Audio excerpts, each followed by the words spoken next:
Ce n'est pas une leçon d'histoire de l'art. Ce n'est pas un guide. Ce sont des confidences. Des mots laissés sur un banc de musée par un homme un peu à côté qui regarde les tableaux comme on regarde des souvenirs. Bienvenue dans Confidences muséales, un podcast de Fabrice Roy. Des récits sensibles, un peu de travers, où chaque mot cherche la lumière. Avant que Jean-Sébastien ne commence, il faut vous dire une chose. Vous n'allez pas voir le tableau, parce que parfois, regarder avec les yeux, ça empêche d'écouter. Alors, laissez vos paupières tranquilles, et si vraiment vous voulez le voir, on vous le montrera à la fin, mais ce ne sera peut-être plus tout à fait le même. Je me promenais un après-midi de septembre dans les salles du musée Marmottan-Monet, ce vieux repère discret posé à 2 pas du bois de Boulogne. J'aime ce musée parce qu'il ressemble à une grande maison qui aurait accumulé des secrets dans ses boiseries. En longeant les couloirs tapissés de toiles, je suis tombé sur un tableau qui m'a ralenti comme un passage piéton dans un rêve. Julie Manet et son lévrier Laërte, peint par Berthe Morisot en 1893. Il y a des œuvres qui vous interpellent comme si elles savaient votre prénom. Celle-ci, je crois, m'a dit « Jean-Sébastien » avec un léger accent vénitien ou peut-être juste avec ce souffle hésitant qu'ont les toiles anciennes. Julie est assise sur un canapé rose, un rose un peu passé, comme les vieux bonbons qu'on retrouve dans une boîte oubliée au grenier. Elle porte une robe noire, lourde et souple à la fois, qui a l'air de contenir ses silences. Son visage est jeune, mais déjà ailleurs. Elle a ce regard que j'ai souvent croisé chez Lucie, quand elle se perd dans ses pensées, moitié sérieux, moitié rêveur, comme si elle parlait avec quelqu'un qu'on ne voit pas. À ses pieds, il y a Laërte, un lévrier, fin et lancé, comme s'il avait été dessiné par le vent. Les lévriers, on dit qu'ils sont faits pour courir, mais celui-ci reste immobile, calme, comme si son rôle était simplement de respirer le même air que Julie et d'en alléger le poids. Laërte, ce n'était pas un chien choisi au hasard. Il lui a été offert par Stéphane Mallarmé, oui, le poète aux phrases labyrinthiques, celui qui écrivait comme on joue à cache-cache avec la lumière. À la mort d'Eugène Manet, le mari de Berthe, en 1892, Mallarmé a voulu offrir à Julie ce compagnon fin et nerveux, comme une consolation qui respire. Il avait choisi ce nom en pensant au Hamlet de Shakespeare, Laërte. C'est le fils qui reste fidèle, celui qui défend l'honneur, celui qui se bat avec son chagrin. Autrement dit, un nom lourd comme un vers de tragédie collé sur le dos longiligne d'un lévrier. J'aime ce mélange, la noblesse des lettres et la course légère d'un chien. On dirait une farce tendre du destin. Julie, d'ailleurs, adorait son Laërte. Elle en parlait sans cesse dans son journal intime, comme on parle d'un frère discret. Elle le considérait comme un membre entier de la famille. Il était là, aux réunions sociales, couché dans un coin, élégant et silencieux, surveillant d'un œil l'éclat des robes et les conversations qui s'élevaient comme de petites fumées. Moi, je l'imagine flairant Mallarmé lui-même, reniflant ses phrases compliquées, pour vérifier si elles avaient un goût de vérité ou juste un peu de poudre aux yeux. La maman de Julie, Berthe Morisot, était la seule femme fixée au cœur du groupe impressionniste. Elle n'avait rien d'une potiche qu'on invite pour faire joli, non. Elle était là dès le début, exposant en 1874 aux côtés de Monet, Degas, Renoir, Pissarro, et elle signait ses toiles de son nom sans détour. C'était audacieux à une époque où l'on attendait surtout des femmes qu'elles peignent des petites aquarelles et des fleurs dans le salon et qu'elles restent discrètes. Oui, elle peignait la vie intime, Berthe, la lumière qui tremble sur une joue, l'éclat fragile d'un rideau. On disait d'elle que son pinceau avait de la grâce. Moi, je trouve surtout qu'il avait du courage. Elle venait d'une famille bourgeoise cultivée où l'on parlait d'art comme d'un dessert raffiné. Elle a étudié la peinture sérieusement, copiant au Louvre, et très vite, elle s'est liée avec Édouard Manet. Certains disent qu'il l'aimait en secret, mais elle épousa son frère Eugène. Ce mariage fidèle la belle-sœur de Manet, la tante de bien d'étoiles. J'imagine les repas de famille, Manet qui commente la cuisson du rôti, Degas qui fait la moue, Berthe qui observe les plis d'une nappe plutôt que les discours.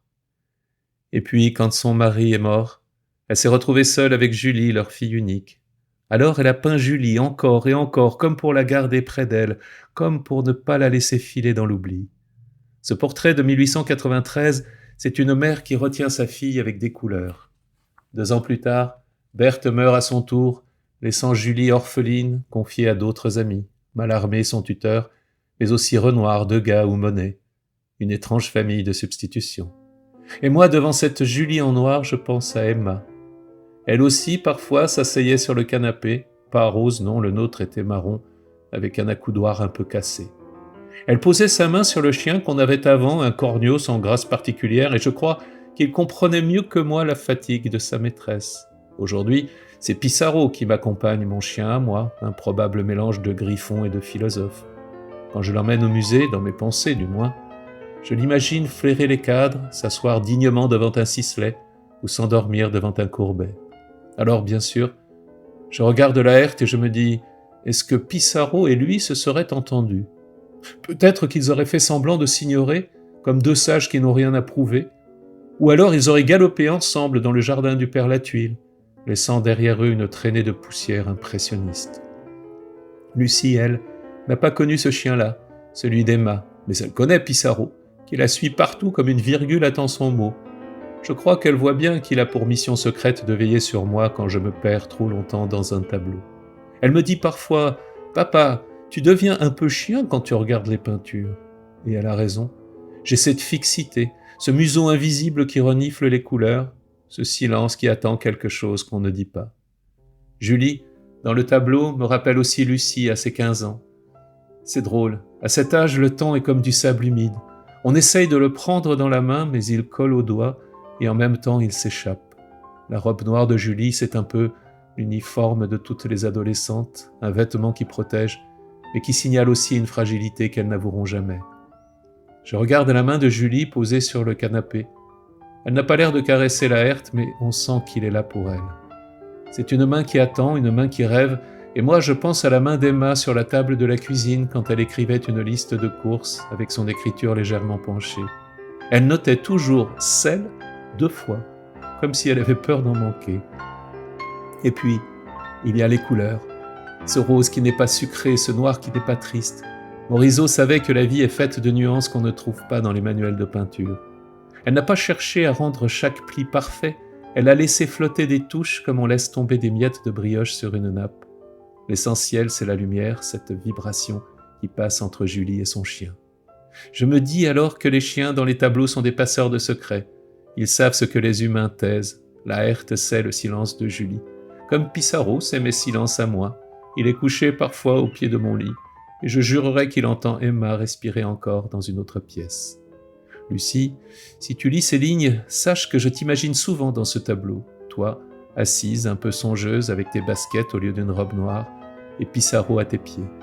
Je crois que tu aurais regardé Morisot en coin comme pour dire « D'accord, je pose, mais c'est bien parce que c'est vous. » Et puis tu aurais souri, avec ce petit sourire qui sauve tout. Alors voilà.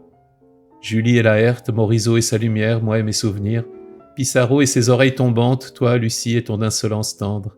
Tout ça se mélange. Je me rends compte qu'au fond, ce tableau, c'est une famille recomposée par la peinture. On y trouve une mère, une fille, un chien, et ceux qui regardent deviennent un peu de la famille aussi. Et si je ferme les yeux, j'entends Emma qui dit doucement « Regarde bien, Jean-Sébastien, regarde encore. » Alors je regarde, et je me sens moins seul. Carnet de la cuisine, mots de Lucie à l'encre bleue. Vendredi, 7h45. Papa, si Pissarro rencontre un jour Laërte, tu crois qu'ils parleront plutôt peinture ou croquettes ? Moi, je parie sur les croquettes, mais des croquettes impressionnistes. Lucie. Post-scriptum. Au pire, si Pissarro se met à déclamer Hamlet dans le salon, promets-moi que tu ne l'inscriras pas au conservatoire.